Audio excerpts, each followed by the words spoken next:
Hello guys, good afternoon. Welcome to my vlog. I'm here in our tiny balcony. I'm just checking the neighbor what is the weather and what happened outside the the house. Anyway, the temperature is hot, but the sun is already hiding behind the building. That's why it's not too hot anymore. I'm here in our tiny balcony. Hey, happy Wednesday everyone. I hope you have a great day today. Yeah, enjoy your day. I'm here in our tiny balcony. You see that road? That road is going to the lake park. But this time, because of hot temperature, I won't be able to go walking in the lake park or in the beach or this because very hot. Last 3 weeks ago, or 1 month ago, I went to walk beside the beach. When I come home, I had headache. I'm feeling sick because of the hot temperature. That's why after that, I prefer to stay at home. I don't want to get sick. You know, it's hard to walk. Hard to walk.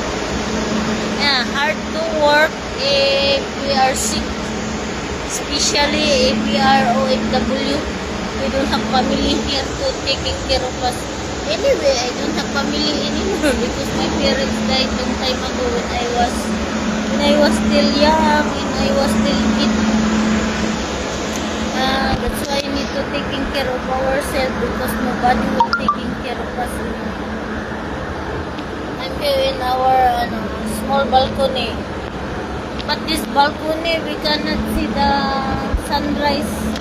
What we can see here is afternoon sun because it's in the this one this is not in the sunrise side. This is the sunset side. The sunrise is in the left side. This is the right side. Anyway guys, happy Wednesday and enjoy your day.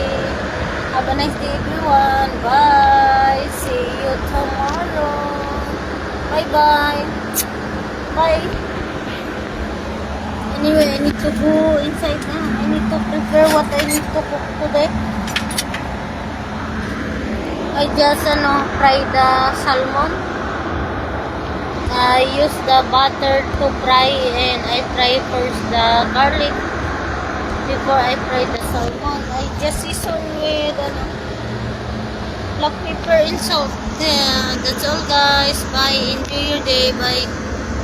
Have a nice day everyone.